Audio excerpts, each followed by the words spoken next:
আসসালামু আলাইকুম বন্ধুগণ, আজকের এই ভিডিওতে আমরা রিভিউ করতে যাচ্ছি Realme C17। ফোনটি কিনা মানে কি শুধুই হতাশা নাকি দিচ্ছে এক বালতি আশা ও ভালোবাসা? জানতে চাইলে সম্পূর্ণ ভিডিওটি দেখতে থাকুন আর সাবস্ক্রাইব বাটনে গুঁতো মেরে আমাদের সদস্য হয়ে যান আর অবশ্যই বেল আইকনেও গুঁতো মেরে দিবেন। আমাদের আজকের এই ভিডিওটি স্পন্সর করেছেন তন্দ্রা টেলিকম 2, যে শপটি আছে গাজীপুর, কালিয়াকোর, চন্দ্রা, পল্লী বিদ্যুৎ। সবটি সম্বন্ধে বিস্তারিত থাকছে ডেসক্রিপশন বক্সে।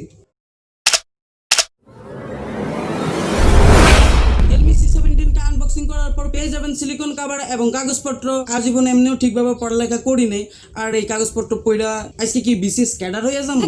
সো সাইডে মেলামারি পেয়ে যাবেন ফোনটিকে, সাথে থাকছে সিম এডিক্টর টুল, 18 ওয়াটের ফাস্ট চার্জার এবং একটি ডাটা কেবল। Realme C17 কে পেয়ে যাবেন দুটি কালারে, নেভি ব্লু এবং লেগ গ্রিন, দুটোই অনেক সুন্দর। আর ফোনটির ডিজাইন ছিল একটু ইউনিক। এর ডানে আছে পাওয়ার বাটন এবং ভলিউম আপ ডাউন বাটন, যেগুলোতে মনে হচ্ছিল একটু ক্লিকি ভাইব আছে। বামে থাকছে সিম ট্রে, যেখানে দুটি সিম কার্ড এবং একটি এসডি কার্ড ব্যবহার করা যাবে। নিচে আছে 3.5mm হেডফোন জ্যাক, যেটা আগে ছোটখাটো ফিচার হলেও এখনকার যুগের একটা বড় ধরনের ফিচার। সাথে থাকছে primary microphone, USB type C, যেটাও এই দামে দারুণ, এবং সাথে থাকছে স্পিকার। পিছে আছে পলিকার্বনেটের প্লাস্টিক বডি এবং সাইডেও আছে প্লাস্টিক ফ্রেম।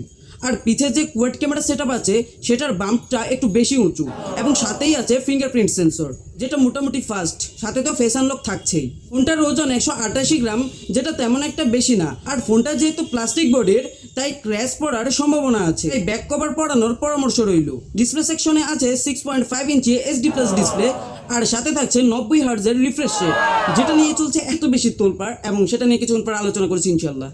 সাথে যত সম্ভব ব্যবহার করা হয়েছে গরিল্লা গ্লাস 3, তবে সাথে গরিল্লা গ্লাস 5 ব্যবহার করলে হয়তো একটু বেশি ভালো হতো। অনেকেই বলছেন 19 হার্টজের রিফ্রেশ রেট নাকি ভুয়া।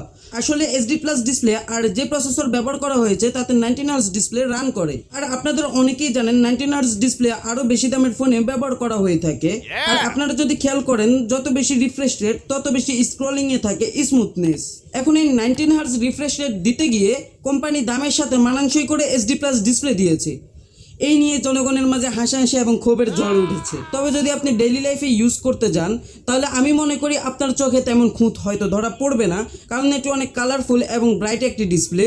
এর আউটডোর ভিজিবিলিটিও ভালো ছিল, কিন্তু কমতি পাবেন শার্পনেসে। কিন্তু যারা সাধারণ ইউজার তাদের চোখে কিন্তু এই জিনিসটা তেমন ধরা পড়বে না। যারা তেমন একটা এগুলোর বিষয়ে খেয়াল করে না বা এগুলোর বিষয়কে তেমন একটা গুরুত্ব দেয় না, তারা কিন্তু এই জিনিসটাকে খেয়াল করতে পারবে না। তো সেই ক্ষেত্রে তাদের ব্যবহারের সময় তেমন একটা প্রবলেম হবে না বললেই চলে। কিন্তু আমিও বলি যে ফুল এইচডি ডিসপ্লে দেওয়াটা কিন্তু কামনীয় ছিল। ফোনটাতে আরো ব্যবহার করা হয়েছে কোয়ালকম স্ন্যাপড্রাগন 460 প্রসেসর, যেটা 11 ন্যানোমিটারে তৈরি করা 1.8 গিগাহার্টজ অক্টাকোর প্রসেসর। এটা কোয়ালকমের একটা নতুন প্রসেসর। আর এই প্রসেসরটা বলতে পারেন লো টু মিড রেঞ্জ বাজেটের ফোনগুলোর জন্য, যেটাকে আপনি বলতে পারেন 10 থেকে 13-14 হাজার টাকার ভিতরে। কিন্তু দাম বিবেচনায় এই প্রসেসরটা অনেক পিছিয়ে। এতে আমি খুবই হতাশা লাভ করলাম। কিন্তু একটা ভালো বিষয় হচ্ছে তার সাথে 6GB DDR4X র্যাম ব্যবহার করেছে, আর 128GB UFS 2.1 রোম দিয়েছে। এখন আমাদের দেশের বেশিরভাগ মানুষই প্রসেসর না খেয়ে বেশি খায় র্যাম রোম। এখন এখানে কেবল কোম্পানির দোষ দিলে ভুল হবে, তারা আমাদের চাউনিটাকেই প্রায়োরিটি দিয়েছে, কিন্তু প্রসেসরে গিয়ে কাট করেছে। যাই হোক, সাথে পেয়ে যাবেন Android 10। এখন সব মিলিয়ে ফোনের পারফরমেন্সটা মোটামুটি ভালো। অ্যানিমেশন আর ট্রানজিশনে কোনো ধরনের ল্যাগ ইস্যু পাইনি, কিন্তু মনে হয়েছে অ্যাপ ওপেনিং টাইমটা কিছুটা স্লো ছিল। আর 19 হার্টজ রিফ্রেশ রেটের কারণে ফোন চলছিল একদম স্মুথ। আর আপনারা অনেকেই জানেন যে যত বেশি রিফ্রেশ রেট থাকবে তত বেশি ফোনটা কিন্তু স্মুথ ভাবে চলবে, আর সেটা আপনি উপভোগ করতে পারছেন খুব কম দামেই। তবে আপনার অন্যান্য বিষয় মাথায় রাখতে হবে। যাই হোক, ফোনটাতে ব্যবহার করা হয়েছে 5000 mAh এর ব্যাটারি। 90 হার্টজ দিয়ে ফোন চালালে আশা করা যায় টেনে টুনে একদিনের মতো চার্জ যাবে। আর 60 হার্টজ বা অটোতে ফোন চালালে হয়তো আর একটু বেশি ব্যাকআপ পাবেন। ফোনটাতে পাবেন কোয়াড কোর ক্যামেরা সেটআপ, 13 মেগাপিক্সেলের মেন ক্যামেরা যেটার অ্যাপারচার 1.8, 8 মেগাপিক্সেলের আলট্রা ওয়াইড ক্যামেরা যেটার অ্যাপারচার 2.2, 2 মেগাপিক্সেল পেয়ে যাবেন ম্যাক্রো ক্যামেরা, এবং 2 মেগাপিক্সেল পেয়ে যাবেন ডেপথ ক্যামেরা। যাই হোক, ব্যাক ক্যামেরা দিয়ে তোলা ছবিগুলোর কালার ছিল যেখানে ন্যাচারাল, কন্ট্রাস্ট আর শার্পনেস মোটামুটি ছিল কাজ চলার মতো, আর ডাইনামিক রেঞ্জ ছিল ভালো, কিন্তু ডিটেলসের ছিল কিছুটা ঘাটতি। অপরদিকে পোর্ট্রেট শটগুলো ছিল ভালো, আর ম্যাক্রো শট ছিল মোটামুটি। তো সব মিলিয়ে ক্যামেরা কোয়ালিটিগুলো ছিল মোটামুটি। তবে একটা কথা বলে রাখা ভালো যে যদি আপনি কম আলোতে ছবি তুলতে চান তাহলে কিন্তু সেখানে ডিজিটাল নয়েজের দেখা পাবেন, আর যদি রাত হয়ে যায় তাহলে তা আরো বেশি দেখা পাবেন। এতক্ষণ হয়তো আপনাদের মনে সন্দেহের দানা বেঁধে গিয়েছে, বলতে পারেন ছবিগুলোকে আসলে আমি যেগুলো ছবি তুলেছিলাম সেগুলো ভুলবশত ডিলিট হয়ে গিয়েছিল। পরবর্তীতে সাদ্দাম ভাই থেকে কিছু ছবি নিলাম এবং তার স্যাম্পল হিসেবে দেখালাম। আর সামনের ক্যামেরা দিয়ে তোলা কোনো ছবি নেই, তাই দেখাতে পারলাম না। বাট বলে রাখা ভালো যে সামনে রয়েছে 8 মেগাপিক্সেলের ক্যামেরা, আর আমার ধারণা মতে ভালো আলো পেলে সেলফিগুলো ভালোই ওঠে। এখন বলা যাক যে ফোনটি কাদের জন্য, যারা মূলত চান যে কম দামে 9 হার্জের যে এক্সপিরিয়েন্সটা সেটা করতে, তারা কিন্তু এই ফোনটা কিনতে পারেন।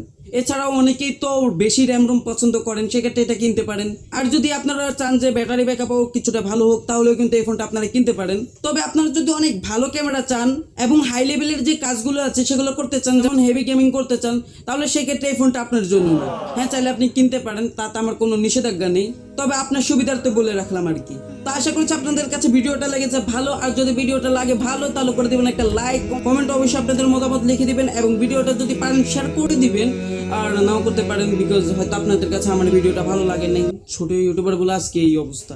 আর অবভিয়াসলি সাবস্ক্রাইবটা করে ফেলবেন এবং আমাদের পরিবারের সদস্য হয়ে যাবেন। ভালো থাকবেন, সুস্থ থাকবেন, দোয়া করবেন। আসসালামু আলাইকুম।